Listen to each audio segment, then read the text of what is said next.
পাকিস্তানের বিখ্যাত ডক্টর মাজেদুজ্জামান উসমানী, উনি ইউরোপের এক ইউনিভার্সিটিতে ফিজিওথেরাপির উপর শিক্ষা নেওয়ার জন্য গিয়েছেন। আমাদের সমাজের মানুষের দেখবেন কোমরের ব্যথা, উচ্চ রক্তচাপ, হাই রক্তচাপ, হার্ট অ্যাটাক আছে না নাই? মুরব্বী চাচা, আপনাদের কোমরের ব্যথা আছে না নাই? পায়ের গিরালির ব্যথা আছে না নাই? পাকিস্তানের বিখ্যাত ডক্টর মাজেদুজ্জামান উসমানী ইউরোপের এক ইউনিভার্সিটিতে যখন ফিজিওথেরাপির শিক্ষা নিতে যায়, বড় বড় দুইজন ইহুদি ডক্টর, একজনের নাম হচ্ছে চার্লস ফকলার, আরেকজনের নাম হচ্ছে স্মিথ অ্যান্ড্রিস। ওনাদের কাছে গিয়েছেন ফিজিওথেরাপির জন্য শিক্ষা নিতে একজন মুসলিম ডক্টর। সেখানে যাওয়ার পরে দেখে পুরা পৃথিবীর মানুষ ওনাদের কাছে আসে। তাদের কোমরের ব্যথা, উচ্চ রক্তচাপ, মাথার গরম, এরকম বিভিন্ন ধরনের 17 থেকে 18 প্রকার রোগ নিয়ে তারা যায়। আপনি জানলে অবাক হবেন, ইউরোপিয়ান ডাক্তাররা তাদেরকে কখনো কোনো ঔষধ প্রেসক্রিপশন করে না। ডক্টর মাজেদুজ্জামান উসমানী বলেন, ইউরোপিয়ান ইহুদি ডক্টররা আমাদের মুসলিম ধর্মের নামাজের ব্যায়াম তাদেরকে শিক্ষা দেয়। সুবহানাল্লাহ পড়বেন না? আপনি চিন্তা করতে পারছেন, বর্তমান আধুনিক মেডিকেল সায়েন্সও দাবি করে। আল্লাহ বলেন, কদ আফলাহাল মুমিনুন, successful indeed are the believers আল্লাযীনা হুম ফি সালাতিহিম খাশিউন। খুশুর সঙ্গে যারা নামাজ পড়ে জান্নাতুল ফেরদাউসের ওয়াদা আল্লাহ করেছেন। বর্তমান টেকনোলজি, আধুনিক চিকিৎসা বিজ্ঞানও দাবি করেন, কোনো মানুষ যদি ঠিক মতো 5 ওয়াক্ত নামাজ পড়তে পারে, প্রায় 17 থেকে 18 প্রকার রোগের ঔষধই লাগে না। সুবহানাল্লাহ। আল্লাহ তাআলা আমাদের চলার জন্য একটা ব্রেইন দিয়েছেন। বলেন তো দেখি কি দিয়েছেন? ব্রেইন ছাড়া কে আছেন এখানে? ব্রেইন ছাড়া কেউ নাই, সবাই আছে। প্রত্যেকটা প্রাণীকে আল্লাহ ব্রেইন দিয়েছেন। আমাদের ব্রেইনে আল্লাহ তাআলা 86 বিলিয়ন নিউরন দিয়েছেন। কত বিলিয়ন বলেন তো দেখি? বুঝেন নাই? 86 বিলিয়ন, মিলিয়ন না, বিলিয়ন। 86 বিলিয়ন। খারাপ লাগতেছে আমার কথা? একটু বোঝার চেষ্টা করেন। আল্লাহ আপনাকে কি দিয়েছেন? কোন নবীর উম্মত আপনি? 86 বিলিয়ন নিউরন দিয়েছেন। এখন ঘাটুরা এলাকার মানুষ বলবেন, হুজুর 86 বিলিয়ন নিউরনের হিসাব বুঝবো কেমনে? কোনো মানুষ যদি প্রতি সেকেন্ডে একটা করে নিউরন গণে, সবাই বুঝে থাকলে বলেন প্রতি সেকেন্ডে কয়টা? আরো জোরে বলেন। কোনো মানুষ যদি প্রতি সেকেন্ডে একটা করে নিউরন গণতে যায়, তাহলে 3 বিলিয়ন নিউরন গণতে গেলে তার জিন্দেগি থেকে প্রায় 96 বছর চলে যাবে। আপনি চিন্তা করতে পারছেন? এক সেকেন্ডে যদি একটা করে গণে 96 বছর চলে যাবে 3 বিলিয়ন নিউরন গণতে। এখন আপনি বলেন আপনার হায়াত কত? আপনি নিউরন গণতে পারবেন না। আমাদের ব্রেইনের নিউরনের মধ্যে একটা নিউরন আছে এক্সচেঞ্জ সেন্টার। আমি যে কথা বলতেছি, আমার ব্রেইনের একটা নিউরন কাজ করতেছে, প্রচুর পরিমাণ কাজ করে। আপনি যে আমার আলোচনা শুনতেছেন, ক্যাচ করার জন্য আপনার ব্রেইনের একটা সেল কাজ করতেছে। এটা এত পরিমাণ গরম হয়, এত পরিমাণ গরম। আল কোরআন অ্যান্ড মডার্ন সায়েন্সের লেখক বলেন, মানুষ কথা বলার সময়, কথা অ্যাকসেপ্ট করার সময়, কোনো জিনিস শিখা, রাসূল সাল্লাল্লাহু আলাইহি ওয়াসাল্লাম বলেন, ইন্না লিল্লাহি আহলাইনা মিনান নাস। সাহাবায়ে কেরাম, নিশ্চয়ই দুনিয়াতে আল্লাহর পরিবার আছে। এক সাহাবী প্রশ্ন করেছিল, মান হুম ইয়া রাসূলুল্লাহ, আল্লাহর পরিবার কারা? আসলেও তো দুনিয়াতে আল্লাহর পরিবার নাই, আল্লাহর সন্তান নাই, আল্লাহর পরিবার কারা? সাহাবায়ে কেরাম প্রশ্ন করছেন, ইয়া রাসূলুল্লাহ, আল্লাহর পরিবার কারা? রাসূল সাল্লাল্লাহু আলাইহি ওয়াসাল্লাম বলেন, হুম আহলুল কোরআনি আহলুল্লাহি ওয়া খাসাতুহু। যারা দুনিয়ার মধ্যে কোরআনের সঙ্গে খাস, তারা সবাই আল্লাহর পরিবার। সুবহানাল্লাহ। এই হাদিস থেকে বোঝা গেল, আমরা যারা এই প্রোগ্রামে বসেছি, কোরআনের মাহফিলে বসেছি, আমরা সবাই আল্লাহর পরিবারের অন্তর্ভুক্ত হতে পেরেছি। আল্লাহর পরিবারের অন্তর্ভুক্ত হতে পেরে আমরা সবাই খুশি না বেজার? আরো জোরে বলেন, খুশি না বেজার? আমি আপনাদের সামনে কোরআনুল কারীমের 6236টা আয়াত থেকে একটি আয়াত তেলাওয়াত করেছি। রাসূল সাল্লাল্লাহু আলাইহি ওয়াসাল্লামের হাদিস মোবারক থেকে একটি হাদিস পাঠ করেছি। এই আয়াত এবং হাদিসকে সামনে রেখেই through the lens of Sunnah and modern সায়েন্সের আলোকে কিছু কথা বলে বিদায় নিব ইনশাআল্লাহ। আমি যেই আয়াত তেলাওয়াত করেছি, আল্লাহ তাআলা বলেন, সেই আয়াতের মধ্যে আল্লাহ নবীকে রহমত হিসাবে প্রেরণ করেছেন। সবাই আমার দিকে তাকান একটু এদিকে। আল্লাহ তাআলা নবীকে রহমত হিসাবে দুনিয়াতে প্রেরণ করেছেন। বলেন তো দেখি কি হিসাবে প্রেরণ করেছেন? রহমত হিসাবে প্রেরণ করেছেন। রাসূল সাল্লাল্লাহু আলাইহি ওয়াসাল্লাম দুনিয়ার মধ্যে রহমত হিসাবে এসেছেন। আমাদের দুনিয়ার মানুষ নবীকে কতটুকু মহব্বত করতে হবে এটার লেভেল ঠিক মতো তারা জানে না। নবীকে মহব্বত করার একটা লেভেল আছে, নবীকে মহব্বত করার একটা কোয়ালিটি, কোয়ান্টাইম আছে, কোয়ান্টিটি আছে। কি পরিমাণে মহব্বত করার প্রয়োজন? রাসূল সাল্লাল্লাহু আলাইহি ওয়াসাল্লামকে মহব্বত করতে গেলে প্রত্যেকটা মানুষ তার নিজের জিন্দেগির চাইতে বেশি মহব্বত করতে হবে, ঠিক কিনা বলেন? কেন মহব্বত করতে হবে নিজের জিন্দেগির চাইতে? তার অন্যতম একটা উদাহরণ দেই।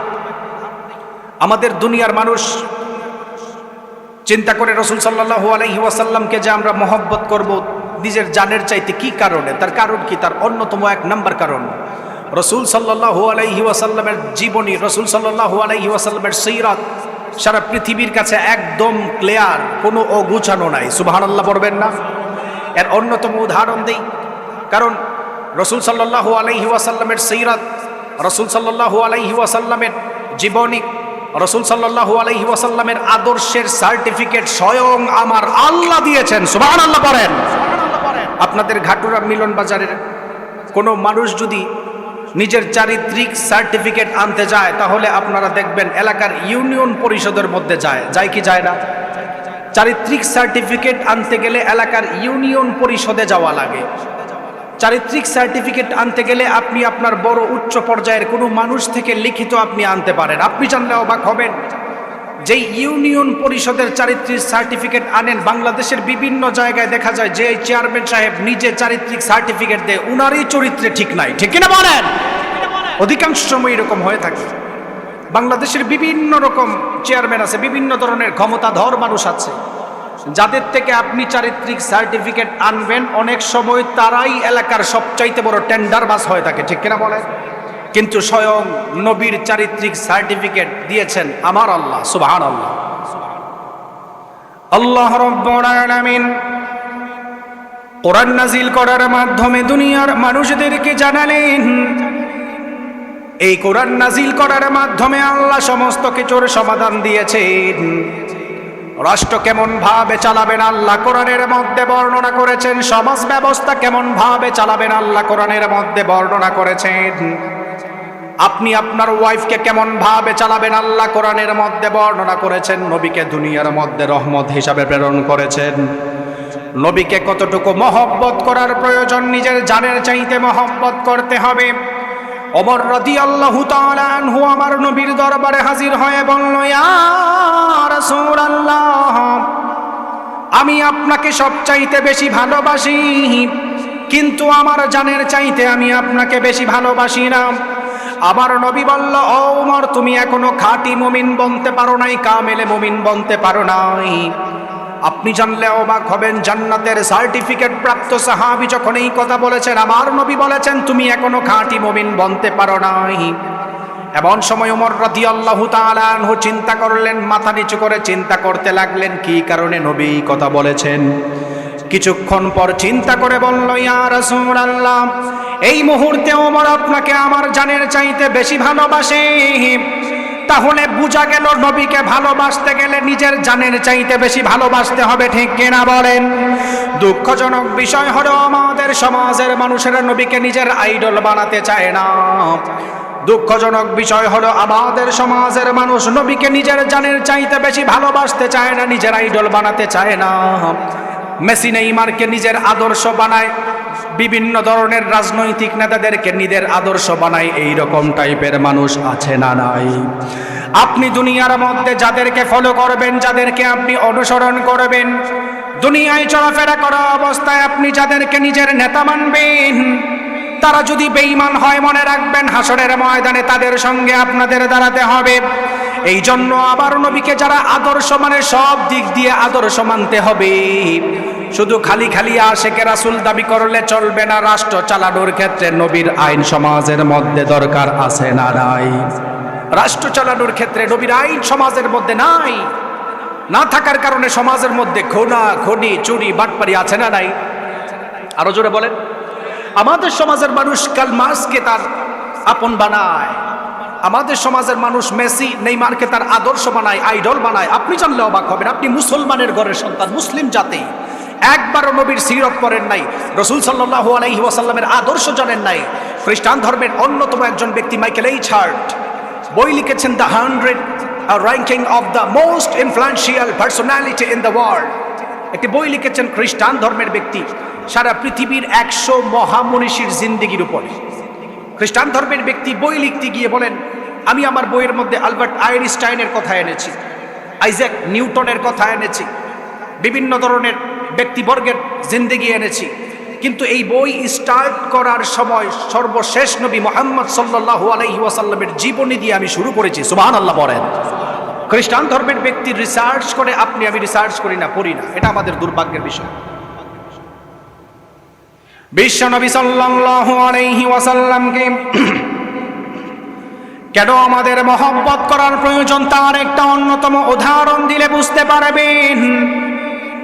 আমাদের সমাজের মানুষ নিজের আইডল বানায় বিভিন্ন ধরনের চোর বাটপার নেতাগণিকে, অথচ আল্লাহর নবী এমন ইনসাফওয়ালা রাষ্ট্রনায়ক ছিলেন। আমার নবী যখন সমাজের মধ্যে রাষ্ট্রনায়ক ছিলেন, আমার নবী কখনো বেইনসাফি করেন নাই, বেইনসাফে জুলুমের আকারে বিচার করেন নাই। আপনি তাকায়া দেখবেন আপনাদের ঘাটুরা এলাকার মধ্যে এইরকম নেতা আছে, রাতের অন্ধকারে 10,000 টাকা ঘুষ খেয়ে পরের দিন সকালবেলা নির্দোষ মানুষদেরকে জেলের মধ্যে ঢুকায়, এরকম মানুষ আছে না নাই? অথচ আল্লাহর নবীর রাষ্ট্রনায়ক কেমন ছিলেন, আমার নবীর রাষ্ট্র চালনা কেমন ছিল? আমার নবী কখনো বিচার করার সময় আপন পর চিনতেন না। সুবহানাল্লাহ বলেন। বুখারীর বর্ণনায় আহাম্মাতুহুমুল মারআতুল মাখজুমিয়াতুল্লাতী সারাকাত, আল্লাহর নবীর জমানায় উচ্চ ফ্যামিলির মহিলার মানুষ যখন চুরি করেছিল, এলাকার মানুষগুলি একটু টেনশনে পড়ে গেল। উচ্চ ফ্যামিলির মহিলা তো চুরি করেছে, তার যদি হাত কাটা হয়, তার যদি বিচার দেওয়া হয়, নবী মুহাম্মদ সাল্লাল্লাহু আলাইহি ওয়াসাল্লাম তো হাত কেটে দিবে। তাহলে তো উচ্চ ফ্যামিলির মানুষের বংশের মধ্যে দাগ লেগে যাবে। আপনি তাকায় দেখেন আমাদের বাংলাদেশে এইরকম আইন আছে, চৌধুরী বংশের কেউ যদি অন্যায় করে নেতারা তার বিচার করে না, এমন আছে না নাই? এলাকার মানুষ চিন্তা করলো, মাইয়ুকাল্লিমু রাসূলুল্লাহি সাল্লাল্লাহু আলাইহি ওয়াসাল্লাম, কে আল্লাহর নবীর কাছে এই ঘটনা বর্ণনা করবে? এলাকার মানুষ চিন্তা করলো, আমার নবী তো রাগান্বিত হয়ে যাবে, আমার নবী তো রাগান্বিত হয়ে যাবে। এলাকার মানুষ চিন্তা করলো, আমার নবী ওই জমানায় একজন সাহাবীকে অধিক ভালোবাসতেন, যার নাম হলো উসামা ইবনে যায়েদ রাদিয়াল্লাহু তাআলা আনহু। হাদিসের মধ্যে আসছেন, ওয়া মাইয়াজতারি আলাইহি ইল্লা উসামা ইবনে যায়েদ হিব্বু রাসূলিল্লাহ। আমার নবী ওই জমানায় উসামা ইবনে যায়েদ রাদিয়াল্লাহু তাআলা আনহুকে অধিক ভালোবাসতেন। এলাকার মানুষগুলি উসামা ইবনে যায়েদ রাদিয়াল্লাহু তাআলা আনহুর কাছে চড়ে গেল, ও উসামা ইবনে যায়েদ উচ্চ ফ্যামিলির মহিলা চুরি করেছে, তার যদি নবীর কাছে বিচার দেওয়া হয় তাহলে তো তার হাত কেটে দিবে। তুমি একটু বলো তো দেখি, নতুন মুসলমান নবী একটু বিচার কম করে নাকি ঘাটুরা এলাকার মানুষ? আপনারা সবাই বলেন তো দেখি, আমার নবী কি বেইনসাফে বিচার করনেওয়ালা নবী ছিলেন নাকি? আমার নবী কখনো বেইনসাফের বিচার করেন নাই। উসামা ইবনে যায়েদ রাদিয়াল্লাহু তাআলা আনহু হাজির হয়ে বলল, ইয়া রাসূলুল্লাহ, ফাকাল্লামা রাসূলুল্লাহি সাল্লাল্লাহু আলাইহি ওয়াসাল্লাম। ওগো আল্লাহর নবী, এলাকার মানুষের কথাগুলি আমি আপনার সামনে বর্ণনা করেছি। আমার নবী ওই সময় রাগান্বিত হয়ে বলেন, আতাশফাউ ফি হাদ্দিম মিন হুদুদিল্লাহ, ও উসামা ইবনে যায়েদ, আল্লাহর আইনের ব্যাপারে কি তুমি আমার কাছে কথা বলতে আসছো নাকি? আমার নবী সঙ্গে সঙ্গে রাগান্বিত হয়ে গেলেন। আমার নবী কমা ফখতাবা, দাঁড়িয়ে বক্তব্য দেওয়া শুরু করলেন। আমার নবী বললেন, আইয়ুহান নাস, এলাকার মানুষগুলি ভালো করে শোনো, ইন্নামা দাল্লা মান কানা ক্বাবলাকুম, তোমাদের পূর্বের মানুষগুলি ধ্বংস হওয়ার অন্যতম কারণ হলো ইযা সারাকা শরীফ তারাকুহু, যখন উচ্চ ফ্যামিলির মানুষরা অন্যায় করত, চুরি করত, তারাকুহু, তাদেরকে ছেড়ে দিত। ওয়া ইযা সারাকা দাঈফু ফীহিম আকামু আলাইহিল হাদ্দ, যখন দুর্বল ফ্যামিলির মানুষ অন্যায় করত, তাদের উপর বিচারের নামে জুলুম করত। আপনি তাকায় দেখেন আপনাদের ব্রাহ্মণবাড়িয়াতে এমন রয়েছে, আপনি তাকায় দেখেন আপনার এলাকার মধ্যে এইরকম টাইপের কিছু নেতা রয়েছে।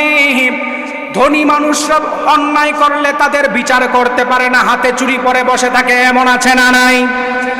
বহু আছে এরকম। আল্লাহর নবী বলেন, ইযা সারাকা শরীফু তারাকুহু, উচ্চ ফ্যামিলির মহিলা যখন চুরি করছে, উচ্চ ফ্যামিলির মানুষ অন্যায় করলে তারাকুহু, তাদেরকে ছেড়ে দিত। ওয়া ইযা সারাকা দাঈফু ফীহিম আকামু আলাইহিল হাদ্দা, যখন দুর্বল ফ্যামিলির মানুষ অন্যায় করত, বিচারের নামে জুলুম করত। আছে না এরকম? আমার নবীর আদর্শ কেমন ফ্যান্টাস্টিক আদর্শ ছিল, ভালো করে শুনে নেন। আবার নবী এই কথা বলে ক্ষান্ত হন নাহি। আমার নবী কসম খেলেন, ওয়াইমুল্লাহ, আল্লাহর কসম, আল্লাহর কসম, লাউ আন্না ফাতিমাতা বিনতা মুহাম্মাদিন সাল্লাল্লাহু আলাইহি ওয়াসাল্লাম, ও এলাকার মানুষগুলি, আমি নবীর মেয়ে ফাতেমাও যদি সারাকাত লাকাতা মুহাম্মাদুন ইয়াদাহা, চুরি করতো, তোমরা বিচার নিয়ে আসতা দ্বিধাদ্বন্দ্ব ছাড়াই, ইনসাফ করার জন্য আমি বিচার করতাম, হাত কেটে দিতাম। জোরে বলেন সুবহানাল্লাহ। কেন বললাম আপনার আদর্শ তো আপনার নবী হওয়ার কথা ছিল? কেন বললাম আপনার আদর্শ তো আপনার নবী হওয়ার কথা ছিল? যেই নেতাকে আপনি ফলো করেন হাসরের ময়দানে তাদের কারণেই জাহান্নামে যাবেন। কোরআনুল কারীমের সূরাতুল আহজাবের ৬৭ এবং ৬৮ নম্বর আয়াতে রব্বুল আলামিন দুনিয়ার মানুষদেরকে জানানো, ওয়াকালু রব্বানা ইন্না আতা'না সাদাতানা ওয়া কুবারা'ানা ফাআদাল্লুনাস সাবিলা রব্বানা আতিহিম ضعفين من العذاب والعنهم لعنا كبيرا। আল্লাহ তাআলা বললেন, দুনিয়ার মানুষগুলি শোনো, মানুষরা ভুল নেতাদেরকে অনুসরণ করার কারণে যখন জাহান্নামে দেওয়া হবে, মানুষগুলি সেদিন ফেরেশতাদেরকে বলবেন, ও ফেরেশতারা, মানুষগুলি সেদিন আল্লাহর কাছে ফরিয়াদ করবেন, গো আল্লাহ, দুনিয়ার মধ্যে না বুঝে আমি অমুক নেতাকে ফলো করার কারণে আমি বেনামাজি হয়ে জাহান্নামে এসেছি। ওগো আল্লাহ, আপনি তাদেরকে ধরে আনেন, ওই নেতাদেরকে আপনি ডাবল বিচার করেন। আল্লাহ তাআলা সূরাতুল আহজাবের ৬৮ নম্বর আয়াতের মধ্যে রব্বুল আলামিন বললেন, রব্বানা আতিহিম যিফাইনি মিনাল আযাবি ওয়াল আনহুম লা'নান কাবীরা। ওগো আল্লাহ, আপনি তাদেরকে দ্বিগুণ শাস্তি দেন। তাহলে বোঝা গেল আমার নবী হলো আমাদের জমানার আইডল। আমার নবী কিয়ামতের আগ পর্যন্ত আইডল থাকবে। যারা নবীকে মানবে তারাই সফল কাম, যারা নবীকে মানবে না তারা সফলতা অর্জন করবে না। অথচ রব্বুল আলামিন কোরআনুল কারীমের মধ্যে ঘোষণা দিয়েছেন, যেই মানুষগুলি দুনিয়ার মধ্যে চলাফেরা করা অবস্থায় আমার নবীর আদর্শ গ্রহণ করবে তাদের জিন্দেগির গুনাহ মাফ করবেন কে? আল্লাহ তাআলা গুনাহ মাফ করবে। আপনি চিন্তা করতে পারেন নাই রাসূল সাল্লাল্লাহু আলাইহি ওয়াসাল্লামের আদর্শের অলৌকিকতা, আপনি চিন্তা করতে পারেন নাই রাসূল সাল্লাল্লাহু আলাইহি ওয়াসাল্লামের আদর্শ নিয়ে ইহুদিদের চক্রান্ত আপনি কখনো চিন্তা করেন নাই। আপনি তো আছেন গাটুরা, ৫ ওয়াক্ত নামাজ পড়তেছেন, আপনি আছেন, আমি একটু একাডেমিক সিস্টেমে ওয়াজ করি, একটু যদি মন দিয়ে বসেন নতুন কিছু শুনতে পারবেন। আমরা তো আছি রাসূল সাল্লাল্লাহু আলাইহি ওয়াসাল্লামের মিলাদ সিরাত নিয়ে বাংলাদেশে ঝগড়া আছে না নাই? আজকে দেখলেন না ব্রাহ্মণবাড়িয়াতে আরো বিভিন্ন জায়গায় বেদাতপন্থী যারা আছে তারা বিভিন্ন সময় দেখবেন মিছিল নিয়ে ব্যস্ত থাকে, এইরকম টাইপের মানুষ আছে না নাই?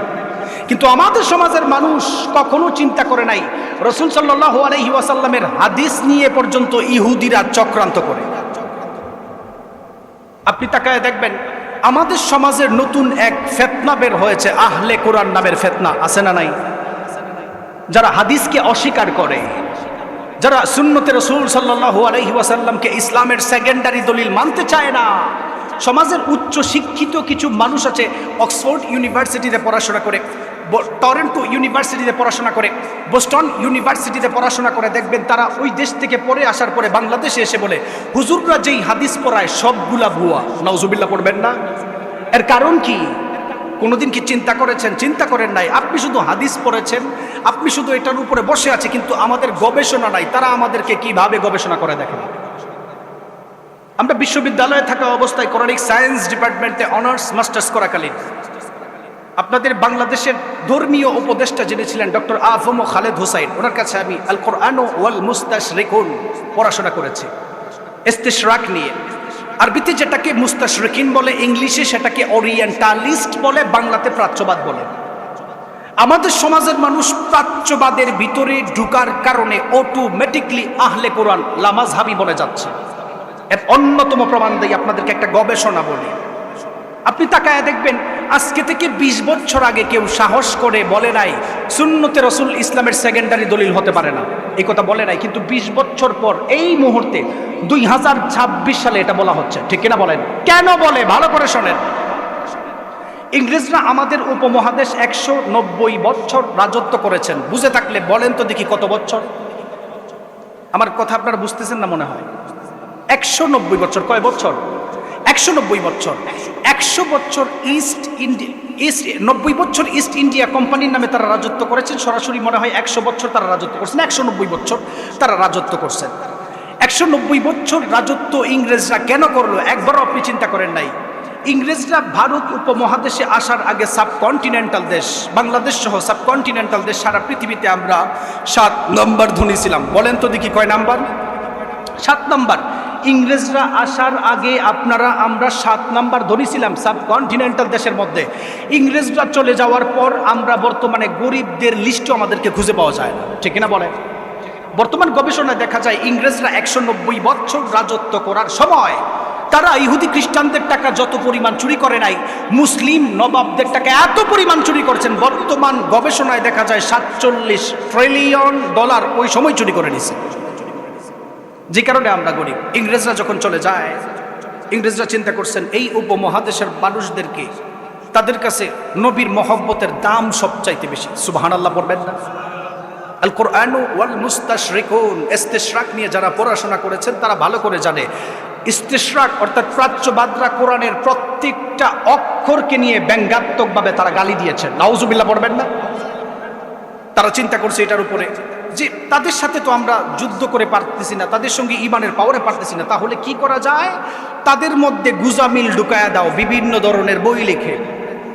1802 সালে 1903 সালে, আমি যারা পড়াশোনা করেন একটু ভালো করে এগুলা লিখে রাখেন, গুগলে সার্চ করবেন।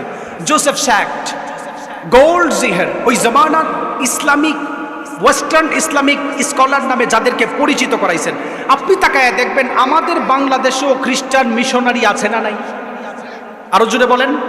দেখতে আমি হুবহুব সিফাত জামিলের মতো, তোলে তোলে খ্রিস্টান আছে না এরকম?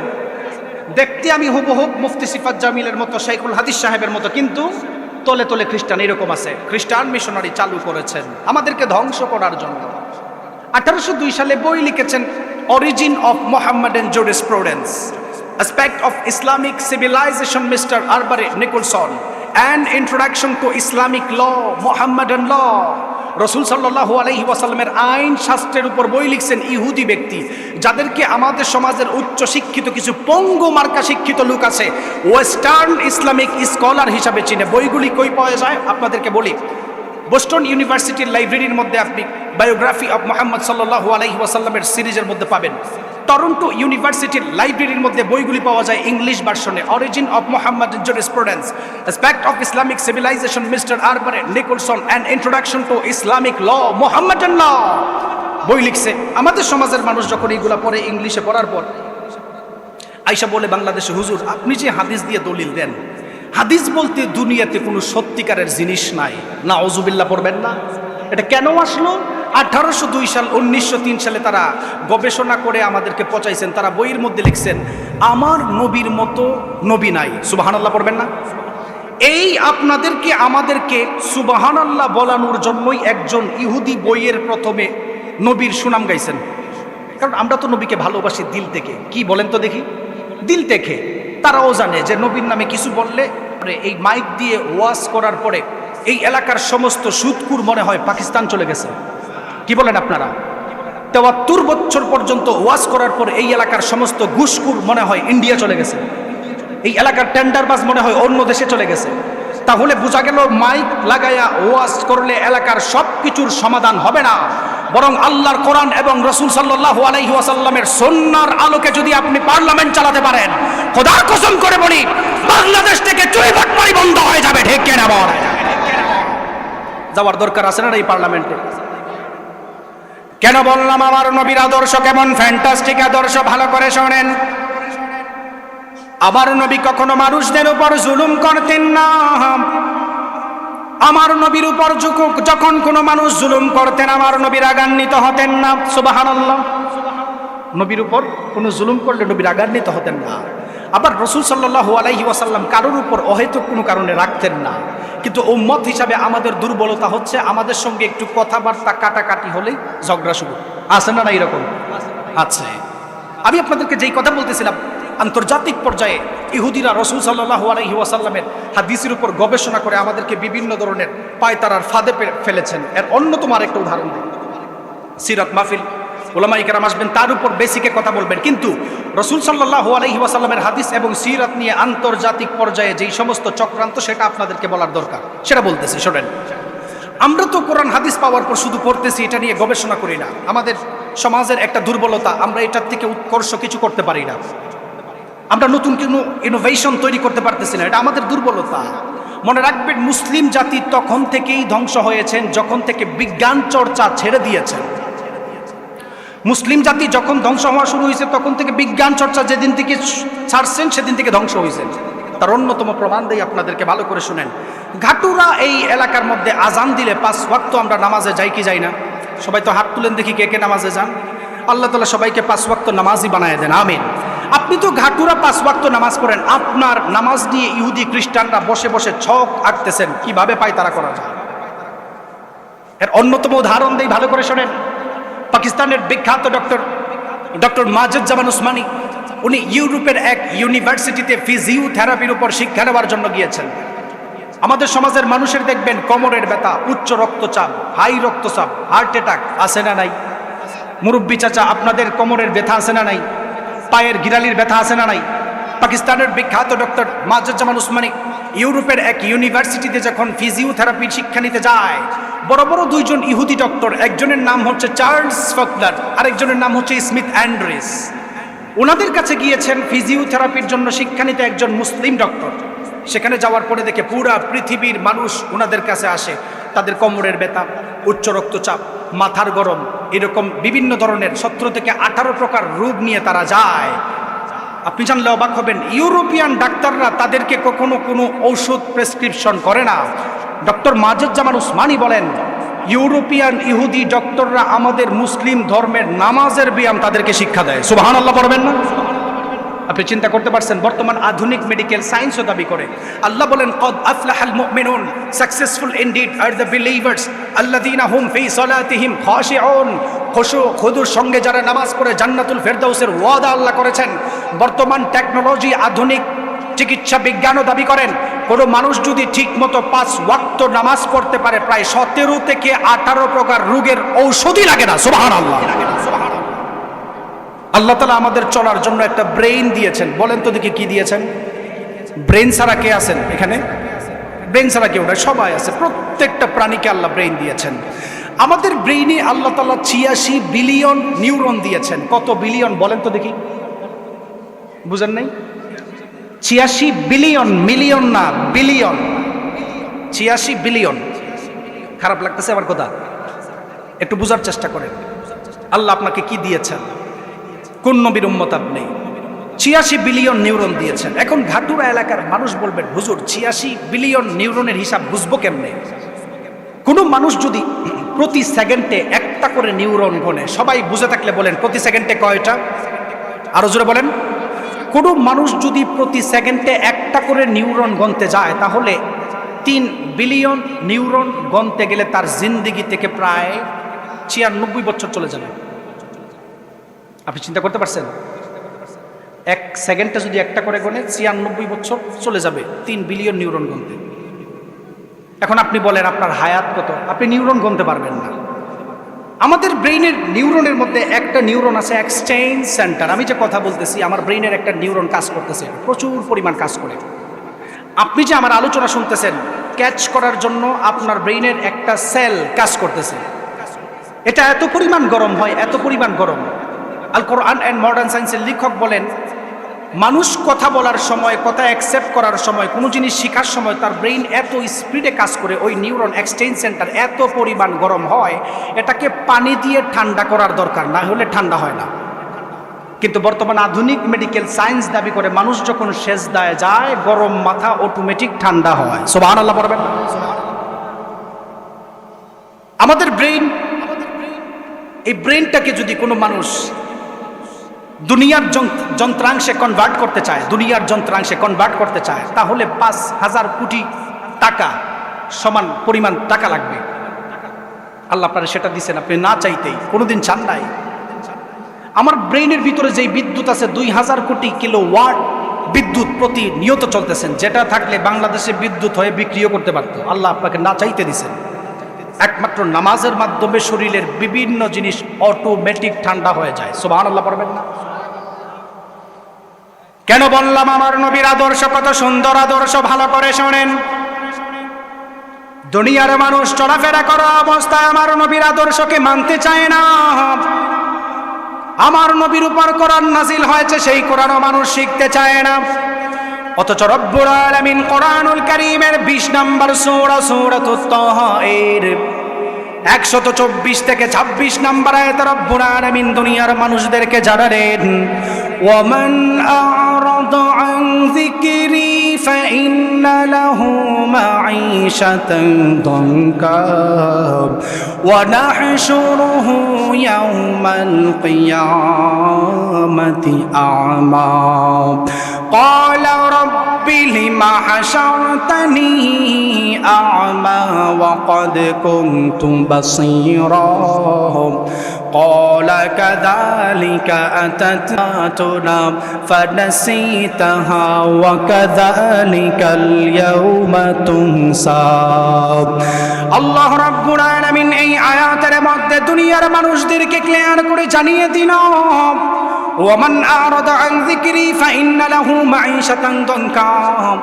যেই মানুষগুলি দুনিয়ার মধ্যে কোরআন পাওয়ার পর কোরআন মানে নাই, নবী রাসূল পাওয়ার পর নবী রাসূল মানে নাই, আল্লাহ তাআলা বলেছেন যেই মানুষগুলি জিকির অস্বীকার করেছে, আল্লাহর কোরআনকে অস্বীকার করেছে, মাঈশাতান দানকা এর ব্যাখ্যায় মুফাসসিরিনে কেরাম দুইটা ব্যাখ্যা করেন।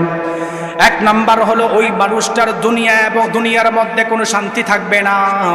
দ্বিতীয় নাম্বার মাঈশাতান দানকা এর ব্যাখ্যায় মুফাসসিরিনে কেরাম বললেন, ও দুনিয়ার মানুষেরা, যেই মানুষগুলি কোরআন পাওয়ার পর কোরআন মানে না, নবী রাসূল পাওয়ার পর নবী রাসূল মানে নাই, ওই মানুষটা মারা যাওয়ার পর কবরে রাখার পরে কবরটাকে আল্লাহ তাআলা সংকীর্ণ করে ফেলবেন।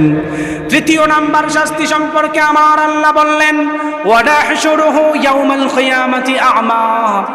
ওই মানুষটাকে হাসরের ময়দানে আল্লাহ তাআলা অন্ধ অবস্থায় লাঞ্ছিত করে তুলবেন, অন্ধ অবস্থায় লাঞ্ছিত করে তুলবেন। সেদিন মানুষগুলি বলবেন, ওগো আল্লাহ, দুনিয়ার মধ্যে চলার জন্য আপনি চোখ দিয়েছিলেন, ওয়াকাদ কুনতু বাসীরা, এখন কেন আপনি আমাকে চোখ ছাড়া অন্ধ অবস্থায় তুললেন? আল্লাহ বলবেন, ও দুনিয়ার মানুষ ভালো করে শুনে নাও, দুনিয়ার মধ্যে কোরআন পাওয়ার পর কোরআন মানো নাই, নবী রাসূল পাওয়ার পর নবী রাসূল মানো নাই, এই কারণে তোমাকে হাসরের ময়দানে অন্ধ অবস্থায় তোলা হয়েছে। তাহলে বোঝা গেল মানুষ হাসরের ময়দানেও লাঞ্ছিত হবে নবীকে না মানলে। ঠিক কিনা বলেন? আরো জোরে বলেন। নবীকে না মানলে দুনিয়াতেও শান্তি নাই, আখিরাতেও শান্তি নাই। আপনাদেরকে আরেকটা উদাহরণ দিই, রাসূলের সিরাত নিয়ে আন্তর্জাতিক পর্যায়ের আরেকটা তথ্য আপনাদেরকে দেই, ভালো করে শোনেন। আমাদের সমাজের মানুষ হাদিস পড়তে চায় না, চিন্তা করে হাদিস পড়লে কি শিখতে পারবো, চিন্তা করে হাদিস পড়লে আমাদের সন্তানরা কি করতে পারবে। আপনার রাসূলের হাদিস দিয়ে ইহুদি খ্রিস্টানরা শত শত বছর ধরে তারা গবেষণা করতেছেন আপনাকে পেছে পালানোর জন্য। মাদ্রাসার সিলেবাস অনুযায়ী মিশকাত সানি এর হাদিস, রাসূল সাল্লাল্লাহু আলাইহি ওয়াসাল্লাম বলেন, তাজাওয়াজুল ওয়াদুদ আল ওয়ালুদ ফাইন্নী মুকাথিরুম বিকুমুল উমামা। সংক্ষেপে বলি, আল্লাহর নবী বলেন, তোমরা বেশি বেশি আওলাদ নাও, হাসরের ময়দানে উম্মতের সংখ্যা নিয়ে আমি নবী গর্ব করব। সুবহানাল্লাহ বলেন। এই হাদিসের উপর গবেষণা করেছেন ইহুদিরা। 1974 সালে আমেরিকার কুখ্যাত পররাষ্ট্রমন্ত্রী হেনরি কিসিঞ্জার 200 পৃষ্ঠার এক থিসিস তুলে ধরছেন। সেখানে তুলে ধরছেন মুসলমানরা রাসূল সাল্লাল্লাহু আলাইহি ওয়াসাল্লামকে নিজের জানের চাইতে বেশি ভালোবাসে। সুবহানাল্লাহ পড়বেন। আমরা নবীকে নিজের জানের চাইতে বেশি ভালোবাসি না? জানের চাইতে যারা নবীকে বেশি ভালোবাসে, তাহলে এই হাদিসের উপর আমল করার প্রয়োজন, বেশি বেশি আওলাদ দেওয়া। কিন্তু দুঃখজনক বিষয় হলো আমাদের সমাজের মধ্যে একটা ফিতনা আছে, একটি হলে ভালো হয়, দুটির বেশি নয়। স্লোগান আছে না নাই? হ্যাঁ, এই স্লোগান মনে আপনাদের ঘাটুয়াতে নাই, কি বলেন? একটি হলে ভালো হয়, দুটির বেশি নয়। আমি খোদার কসম করে বলি, এটা হচ্ছে দাজ্জালীয় স্লোগান, মানুষ ধ্বংসের স্লোগান। 1974 সালের গবেষণায় দেখা যায় মানুষ, ইহুদি খ্রিস্টানরা চিন্তা করে মুসলমানদেরকে নিধন করার জন্য, মুসলমানের সংখ্যা কমানোর জন্য। তারা চিন্তা করেছেন শেষ জমানায় যখন ধর্মযুদ্ধ লাগবে, কোনো কারণে যদি লেগে যায়, তাহলে মুসলমানের সংখ্যা যদি বেড়ে যায়, তাহলে আমরা ধর্মযুদ্ধে জিততে পারবো না, তাহলে মুসলমানদের সংখ্যা কমানোর দরকার। তারা কত চিন্তা করছে, যদি এই হাদিসের উপর আমল করে তাহলে তো বেশি বেশি বাচ্চা নেবে, সংখ্যায় বাড়বে, যুদ্ধে পারা যাবে না। তারা প্রায় 200 বছর গবেষণা করে 2700 প্রকারের প্রোডাক্ট বানাইছেন, 2700 প্রকারের প্রোডাক্ট, যেই প্রোডাক্ট আপনার বাংলাদেশে অ্যাভেলেবেল চলে। ওই জমানার ইহুদি খ্রিস্টানরা জানতো আপনার এলাকার কিছু লোভী দোকানদাররা আটানা লাভের কারণে ইসরায়েলি পণ্য বিক্রি করবে। আছে না এরকম কোলাঙ্গার দোকানদার? তারা পণ্য তৈরি করছেন, ইসরায়েলের পণ্য, বিভিন্ন প্রকারের মিনারেল ওয়াটার, আয়োডিনযুক্ত লবণ, ঘি, এরকম প্রকারের 2700 প্রকারের খাবার তারা তৈরি করছেন, মুসলিম দেশের মধ্যে তারা সার্ভ করেছেন। তাদের গবেষণায় দেখা যায় যেই সমস্ত দেশের মধ্যে ইসরায়েলি পণ্য বেশি বেশি চলে, ওই সমস্ত দেশের মহিলাদের বাচ্চা জন্ম দেওয়ার ক্ষমতা দিন দিন কমে যায়। ওই সমস্ত দেশের পুরুষদের বাচ্চা জন্ম দেওয়ার ক্ষমতা দিন দিন কমে যায়। যে কারণে আপনি দেখবেন আমাদের সমাজের বর্তমান যেই সমস্যা, যুবকরা বিবাহ করার পর 8 থেকে 9 বছর চলে যায়, তাদের সন্তান হওয়ার কোনো নাম নাই। আছে না এই সমস্যা? বিভিন্ন ধরনের সমস্যা এরকম হয় না? 8-9 বছর 10 বছর পর এটা অ্যাভেলেবেল হয়েছে, সন্তান দান করে আল্লাহ। কিন্তু বর্তমান কিছু সমস্যা এটা মেডিকেল সায়েন্স দাবি করছে আমাদের খাবারের ভেজালের কারণে। তারা চিন্তা করছেন এই পণ্য যদি মুসলিম দেশের মধ্যে ঢুকানো যায় তাহলে মানুষদের অটোমেটিকলি জন্ম নিয়ন্ত্রণ হবে। কোনো কারণে যদি এরপরেও বাচ্চা হয়, এটারে ধ্বংস করার জন্য বিভিন্ন প্রকারের দুধ তৈরি করছেন, ল্যাকটোজেন 1, ল্যাকটোজেন 2, ডিব্বার দুধ আছে না নাই? আচ্ছা মুরব্বী চাচা এখানে যে আছেন, আপনি বলেন আপনার মা বাপ আপনারে কি ডিব্বার দুধ খাওয়াইছে? দেখছেন কোনোদিন? কিন্তু উনারা যে স্ট্রং, উনাদের তুলনায় আমাদের বর্তমান জেনারেশন ধরতে গেলে পোলট্রি মুরগির মতো, ঠিক না? খাবার দাবারের দুর্বলতা। তো তারা চিন্তা করতেছেন মুসলমান নিধন করার জন্য। আচ্ছা বলেন তো দেখি, ইসলাম কোনো ইহুদি খ্রিস্টান চাইলে বন্ধ করতে পারবে? এটার দায়িত্ব কার কাছে? আরো জোরে বলেন কার কাছে? গত বছর নভেম্বরের 26 তারিখের ইউনাইটেড স্টেট অফ আমেরিকার বিখ্যাত গবেষণাগার পিও তারা মানুষদেরকে জানিয়েছেন, এই গবেষণাগারের কাজ হচ্ছে সারা পৃথিবীর মানুষদের হিস্ট্রি চেক করা, সারা পৃথিবীর মানুষদের ধর্ম চেক করা, কার ধর্মে কত মানুষ। ইউনাইটেড স্টেট অফ আমেরিকার বিখ্যাত গবেষণাগার পিও গত বছর নভেম্বরে মানুষদেরকে জানিয়েছেন রাসূল সাল্লাল্লাহু আলাইহি ওয়াসাল্লামের আদর্শ নিয়ে গবেষণা করে প্রতিনিয়ত এত পরিমাণ ইহুদি খ্রিস্টান মুসলমান হয়, এটার ধারাবাহিকতা যদি 2050 থেকে 60 সাল পর্যন্ত থাকে, অটোমেটিকলি সারা পৃথিবীর মধ্যে মুসলমানদের সংখ্যা আগায়া যাবে। আল্লাহু আকবার। রসুলের সিরত করে ইহুদি কনভার্টেড মুসলিম হয়, রসুলের সুন্নত তারা মেনে খ্রিস্টান থেকে মুসলমান হয়ে যায়। কিন্তু আমাদের সমাজের মানুষ কনভার্টেড মুসলিম নয়, জন্মগতভাবে মুসলমান হওয়ার পরেও নবীর সিরত তারা চিনল না। এর চাইতে দুঃখী আর হতে পারে না, ঠিক কিনা বলেন? এর অন্যতম উদাহরণ দেই। আপনারা সবাই বরুণার পীর সাহেবকে চিনেন, চিনেন তো আপনারা নাকি? বরুণার ওলিউর রহমান সাহেব আমার শেখ ও মুর্শিদ, উনি বাংলাদেশের বিভিন্ন টাইমে প্রোগ্রাম করার পরে একটা টাইম উনি ইংল্যান্ডের মধ্যে দাওয়াত দেয়, ইংল্যান্ডের মধ্যে ইংল্যান্ড চলে যায়, সেখানে সিরতের উপর আলোচনা করে। গত বছর ওনার থেকে নিজে শুনেছে 2 জন খ্রিস্টান ব্যক্তি হজরতের সামনে আসছেন, একজন বাবা একজন সন্তান। আয়েশা বলতেছেন আপনি আমার সন্তানকে মুসলমান বানায়া দেন। সুবহানাল্লাহ পড়েন। একটু অবাক বিষয় না? খ্রিস্টান বাবা তার হুজুরের কাছে আয়েশা বলতেছেন আপনি আমার সন্তানকে মুসলমান বানান। তো হজরত প্রশ্ন করছেন why do you want to accept Islam? কি কারণে তুমি ইসলাম ধর্ম গ্রহণ করতে চাও, একটু আমাকে বর্ণনা করো। খ্রিস্টান সন্তান হজরতের কাছে বলেছেন, ওনার নিজের মুখের কথা, হজরতের কাছে বলেছেন যে আমি শেষ নবী মুহাম্মদ সাল্লাল্লাহু আলাইহি ওয়াসাল্লামের বায়োগ্রাফির উপর পড়াশোনা করেছি, গুগলে সার্চ করেছি, বিভিন্ন জায়গায় দেখেছি মুহাম্মদ সাল্লাল্লাহু আলাইহি ওয়াসাল্লামের আদর্শের উপর অন্য কোনো মানুষের আদর্শ হতেই পারে না। সুবহানাল্লাহ বলেন। এই কারণে আমি মুসলমান হতে চাই, আমি আমার বাবাকে নিয়ে আসছি, আমি মুসলমান বলতে চাই। তাহলে বুঝলেন কি, রসুলের সিরত পরে বাহিরের দেশে খ্রিস্টান থেকে মুসলমান হয়, আর আমাদের সমাজের মানুষ মুসলমান হওয়ার পরে রসুলের সিরত পড়ার পরেও আপন ভাইয়ের জায়গায় আপন ভাই মেরে দেয়। আছে না নাই? চিন্তা করতে পারছেন আমি আপনি কোন প্রকারের মুসলমান? প্রথম কাতারে আমরা নামাজ পড়ি, আশিকে রাসূল দাবি করি, আপন বোনের জায়গা নিজের নামে লিখে নিছে।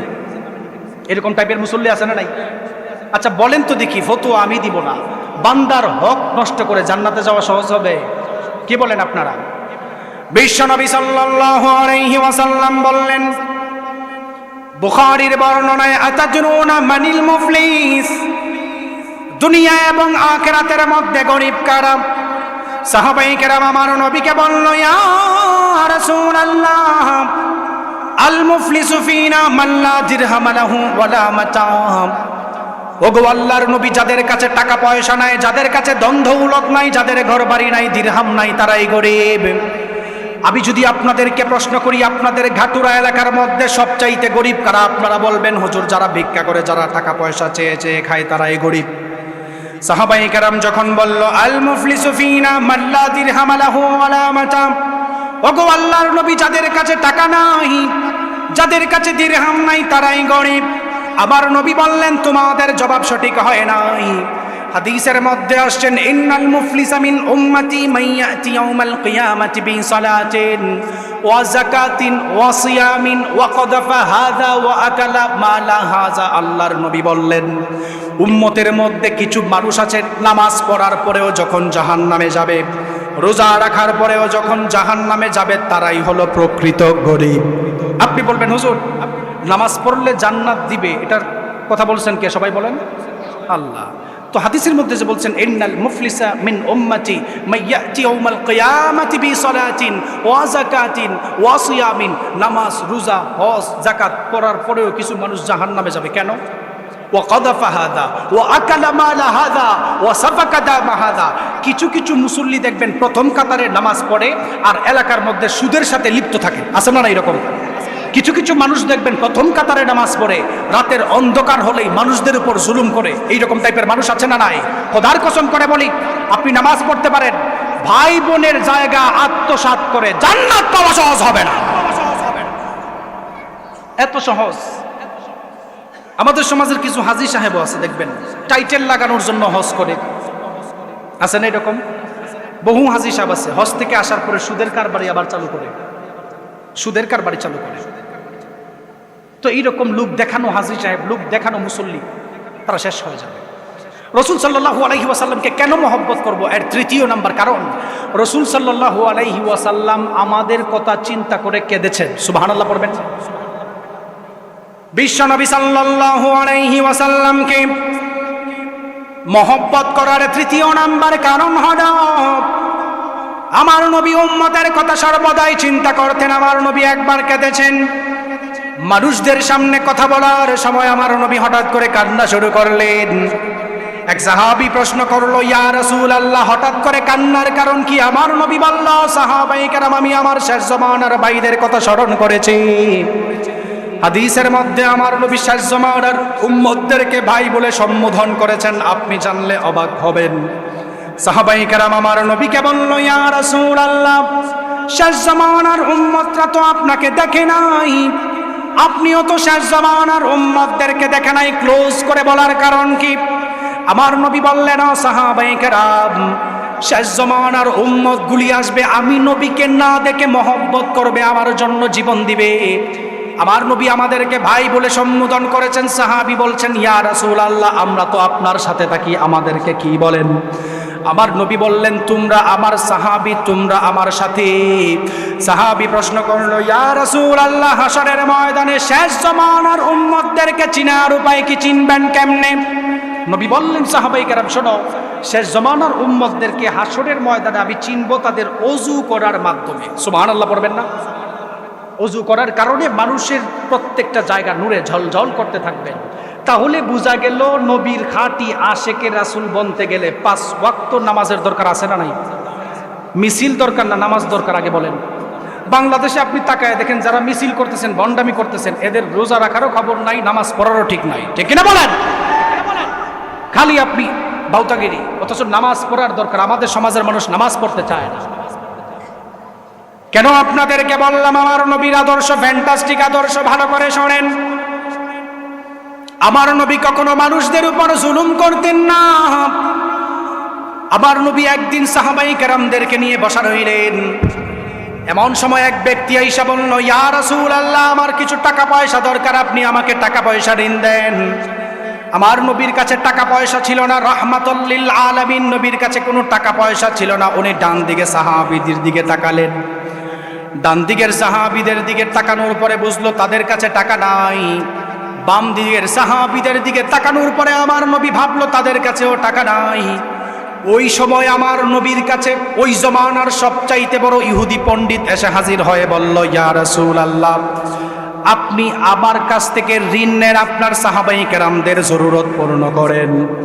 আবার নবী ইহুদির থেকে টাকা নিলেন, তাদের জরুরত পূর্ণ করলেন। চুক্তি হয়েছে অমুক মাসের অমুক তারিখে টাকা দেওয়া হবে। হাদিসটা ভালো করে বুঝেন। চুক্তি হয়েছে আগামী মাসের অমুক তারিখে টাকা দেওয়া হবে, এর আগে টাকা দেওয়া যাবে না। আপনি তাকায় দেখবেন আমাদের সমাজেও এইরকম কিছু খাটাস টাইপের মানুষ আছে, কোনো কারণে যদি কর্জে হাসানাদের টাইম হওয়ার আগে ঋণদারের বাড়ির মধ্যে গিয়ে ঢুকে, আসে না এরকম? তো নবী ইহুদির থেকে টাকা দিয়েছেন, সরল মনে চুক্তি করছেন আগামী মাসের অমুক তারিখে টাকা দেওয়া হবে। তো নবী হঠাৎ সফরে বের হবেন, ইহুদি আইসা বলল, ইয়া রাসূলুল্লাহ, এই মুহূর্তে যদি টাকা না দেন আপনার সফর করতে দিব না। নাউজুবিল্লাহ পড়বেন না? নবীকে জুহরের সময় একটা মাঠের মধ্যে বসিয়ে দিয়েছেন। আমার নবীর রাস্তা যখন আটকায় দিল, সাহাবায়ে কেরাম বলল, ইয়া রাসূলুল্লাহ, ইহুদি তো আপনার সঙ্গে অন্যায় করেছে, টাইম শেষ হওয়ার আগে আপনার কাছে হাজির হয়ে গিয়েছে। ওগো আল্লাহর নবী, জোহরের ভরা রোদের মধ্যে আপনাকে আটকিয়ে দিয়েছে, আপনি একটু আমাদেরকে বলেন তার সঙ্গে ফয়সালা করে নেই। আমার নবী কেমন ইনসাফওয়ালা নবী ছিলেন, ধৈর্যশীল নবী ছিলেন। আমার নবী বললেন, ও সাহাবায়ে কেরাম, অবুজ ইহুদি, তার সঙ্গে খারাপ ব্যবহার করিও না। আমার নবী সেখানের মধ্যে জুহর থেকে আসরের নামাজ পড়লেন, নড়াচড়া করেন নাই। সুবহানাল্লাহ। আসরের জামাত শেষ করার পর সাহাবী বলল, ইয়া রাসূলুল্লাহ, ইহুদি তো আপনার সঙ্গে বেয়াদবি করতে করতে চরম পর্যায়ে পৌঁছে গিয়েছে। আপনাকে আপনার ঘাড়ের চাদরের মধ্যে টান দেওয়ার কারণে আপনার ঘাড়ের মধ্যে রক্তের দাগ লেগে গিয়েছে। ওগো আল্লাহর নবী, নিশ্চিত সে অন্যায় করেছে, আপনি বলেন তার বিচার আমরা করে নেই। আমার নবী বললেন, তার সঙ্গে তোমরা খারাপ ব্যবহার করিও না। শুধু আসর নামাজ নয়, আমার নবী আসর থেকে এশারের জামাত সেই জায়গার মধ্যে বসে রইলেন, নামাজ পড়লেন, নড়াচড়া করেন নাই। সুবহানাল্লাহ। ইহুদি এই কথা বলার পর নবী সেখানে বসে। আচ্ছা বলেন তো দেখি, কোনো পাওয়ানাদার টাইম শেষ হওয়ার আগে যদি আপনার কাছে আসে আর জোহর থেকে এশার পর্যন্ত বসায়, আপনি কি তারে মার শুরু করবেন না? আমাদের যেই রাগ, ঘুষি দিয়ে দাঁতের দাঁত ফালাই দিব। নবী বললেন, তার সঙ্গে তুমি খারাপ ব্যবহার করো না, সে বুঝে না। তাহাজ্জুদের নামাজও নবী সেখানে পড়ছেন। সুবহানাল্লাহ। ফজরের সময় আজান দিল, নবী নামাজ পড়ছেন। সাহাবায়ে কেরাম বলল, ইয়া রাসূলুল্লাহ, এই মানুষ তো আপনার সঙ্গে খারাপ ব্যবহার শুরু করছেন, দয়া করে এবার বলেন তার ফয়সালা করুন। এমন সময় ইহুদি নবীর কাছে আসছেন, ইয়া রাসূলুল্লাহ, শোনেন, আমি ইহুদি পণ্ডিত, কিতাবের পণ্ডিত। আমি আমার কিতাবের মধ্যে পড়েছি শেষ নবী মুহাম্মদ সাল্লাল্লাহু আলাইহি ওয়াসাল্লামের ধৈর্য এবং আদর্শ এমন সুন্দর আদর্শ হবে, উনাকে কেউ রাগাতে চাইলেও উনি অনন্তক রাগান্বিত হতেন না। সুবহানাল্লাহ পড়বেন না? আমি সেটা আপনাকে পরীক্ষা করার জন্য আপনাকে এখানে বসাইছি, ইয়া রাসূলুল্লাহ, কষ্ট দেওয়ার জন্য নয়। আমি ইহুদি এই মুহূর্তে আপনার সামনে সাক্ষী দিচ্ছি, আল্লাহ ছাড়া কেউ নাই, আপনি মুহাম্মদ সাল্লাল্লাহু আলাইহি ওয়াসাল্লাম আল্লাহর শেষ রাসূল। সুবহানাল্লাহ পড়েন। নবীর মুআমালাত, মুআশারাত, নবীর আচরণ দেখে ইহুদি মুসলমান হয়, আর আমাদের সমাজের মানুষ চেঞ্জ হয় না। আপনাদেরকে আরেকটা উদাহরণ দিলে ভালো করে বুঝবেন। মিশরের বিখ্যাত পাদ্রী ফেলুবাস ইসলাম ধর্ম গ্রহণ করেছেন, বায়োগ্রাফি অফ মুহাম্মদ সাল্লাল্লাহু আলাইহি ওয়াসাল্লাম রিসার্চ করে। সে চিন্তা করেছিল, মানুষরা 5 ওয়াক্ত নামাজ পড়ে একজনের সঙ্গে আরেকজন কাতারে দাঁড়ায়, এটা কি লীলা খেলা। প্রেসিডেন্টের সঙ্গেও যদি নিম্ন শ্রেণীর মানুষ দাঁড়ায়, একসাথে দাঁড়ায়, কারোর ভিতরে অহংকার নাই। সুবহানাল্লাহ পড়বেন না? মসজিদে দাঁড়ালে এলাকার চেয়ারম্যান, এমপি, মন্ত্রীর কোনো দাম আছে? বলেন আপনারা সবাই, সবাই এক কাতারে দাঁড়ায়। ফেলুবাস চিন্তা করছেন, এটা কি রীতি, এটার ভুল ধরতে হবে। সে বছরের পর বছর রাসূল সাল্লাল্লাহু আলাইহি ওয়াসাল্লামের সিরতের উপর গবেষণা করেছেন, একটা ভুল ধরতে পারেন নাই। পরবর্তীতে নিজের জিন্দেগির ভুল খুঁজে পেয়ে ইসলামের ছায়াতলে চলে আসছেন। সুবহানাল্লাহ পড়বেন না? আল্লাহ রাব্বুল আলামিন নবীকে প্রেরণ করার মাধ্যমে দুনিয়ার মানুষদের জন্য কেমন উপকার করেছেন, নবীকে প্রেরণ করার মাধ্যমে আমাদের জন্য কেমন ভাবে রহমত হিসাবে প্রেরণ করেছেন। আবার নবী দুনিয়ার মধ্যে সবচাইতে ইনসাফওয়ালা নবী ছিলেন। আমার নবী সবচাইতে ইনসাফওয়ালা নবী ছিলেন, কখনো বেইনসাফি করেন নাই।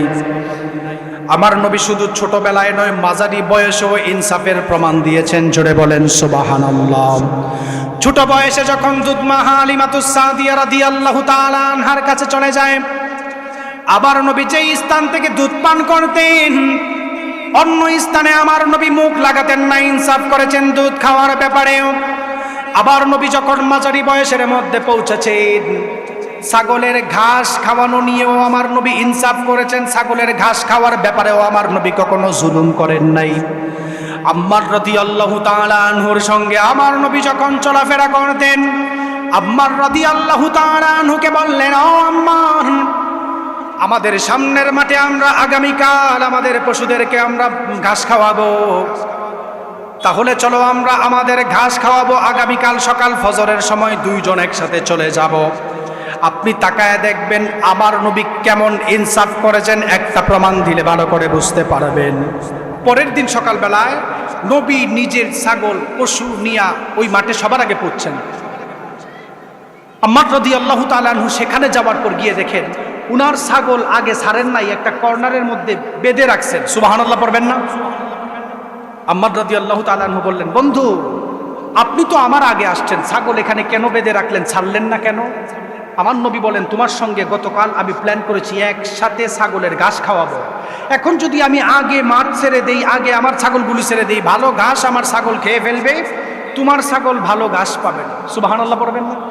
সাধারণ প্রাণীর ঘাস খাওয়ানো নিয়েও আমার নবী ইনসাফের প্রমাণ দিয়েছেন, কিন্তু সেই নবীর উম্মত হিসাবে আপনি আপনার আপন ভাইকে ছাড় দেওয়ার মন মানসিকতা আমাদের ভিতরে নাই, ঠিক কিনা বলেন? নবীর আদর্শ মানুষদের ভিতরে থাকলে মানুষরা কেমন সম্মানিত হয়ে যায় ভালো করে শোনেন। যেই মানুষদের ভিতরে নবীর আদর্শ ঢুকে যায় ওই মানুষরা কখনো মানুষদের আমানতের খেয়ানত করতে পারে না, ওই মানুষগুলি কখনো মানুষদের বিপদ দেখলে মানুষদেরকে ছেড়ে যায় না।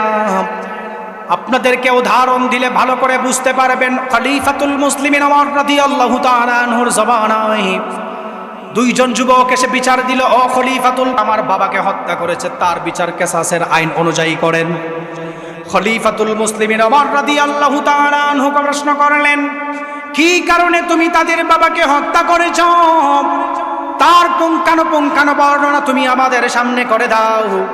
যুবক তখন বলল, খলিফাতুল মুসলিমিন ওমর, আমি তাদের বাবাকে ইচ্ছাকৃতভাবে হত্যা করি নাই, তার বাবা আমার উটকে হত্যা করেছে, আমি অজান্তে একটা আঘাত করেছিলাম, ওনার মৃত্যু হয়ে গিয়েছে, আমি ইচ্ছা করে হত্যা করি নাই।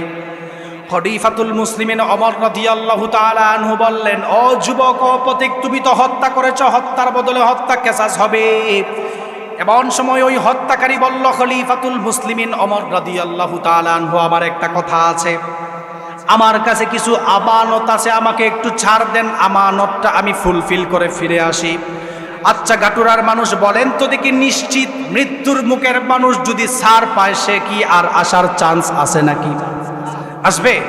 আসবে না। যুবক তখন বলতেছেন, আমার কাছে কিছু আমানত গচ্ছিত আছে, আপনি যদি আমারে ছাড় দেন আমি চলে আসবো জুমার আগে, আপনি আমাকে ছাড় দেন। ওমর রাদিয়াল্লাহু তাআলা আনহু বলতেছেন, তোমার যদি কেউ জিম্মাদার হয় তাহলে তোমাকে আমি ছাড়তে পারি। আচ্ছা বলেন তো দেখি, একটা লোক নিশ্চিত মৃত্যু, সে এখান থেকে আমানতের কথা বলে চলে যাচ্ছেন, আপনি কি তারে ছাড়বেন? ছাড়বেন না। আবু যর গিফারি রাদিয়াল্লাহু তাআলা আনহু বলেন, ইয়া রাসূলুল্লাহ, খলিফাতুল মুসলিমিন ওমর, আমি তার জামানতদার হলাম। সুবহানাল্লাহ পড়েন। যে কথা বলতেছিলাম, গরম প্রচুর, হযরত চলে আসছেন, 1 মিনিটও লেট করব না, আমি আলোচনা শেষ করে দিচ্ছি। রসুলের আদর্শ কত সুন্দর আদর্শ, এটা ভিতরে ঢুকলে মানুষ কিরকম পরিমাণ চেঞ্জ হয়। সেই যুবক তার বদলায় আবু যর গিফারি রাদিয়াল্লাহু তাআলা আনহু জামানতদার হয়েছে। জুমার দিন নিজের ওয়াদা ঠিক রেখে চলে আসছেন। সুবহানাল্লাহ পড়বেন না? এলাকার মানুষ চিন্তা করতেছেন, তুমি তো মৃত্যুযাত্রী, পথযাত্রী মানুষ, তুমি চাইলে তো না আসতে পারতা, আবু যরের উপর হত্যাকাণ্ড চালু হইতো। তখন বলছেন, আমি কেন চলে আসছি, কিয়ামত পর্যন্ত যেন কোনো ইহুদি খ্রিস্টান মুসলমানদেরকে গালি না দিতে পারে যে তারা ওয়াদা ঠিক রক্ষা করতে পারে নাই। আবু যর গিফারি রাদিয়াল্লাহু তাআলা আনহু বলল, আমি কেন তার সাক্ষী হলাম? কেউ যদি বলতে না পারে মুসলমান ভাই বিপদে পড়ছেন, তারা কি হেল্প করে নাই? আপনি চিন্তা করেন, সাহাবাই কেরাম রাদিয়াল্লাহু তাআলা আনহুর চিন্তাধারা কেমন ছিল, রাসূল সাল্লাল্লাহু আলাইহি ওয়াসাল্লামের আদর্শের চিন্তা কেমন ছিল, আর আমাদের সমাজের মানুষের চিন্তা কেমন?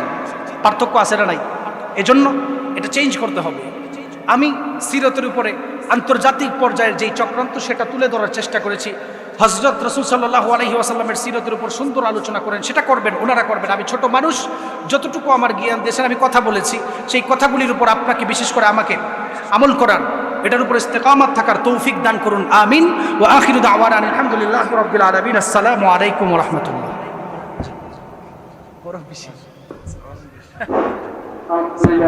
আমরা যারা এখন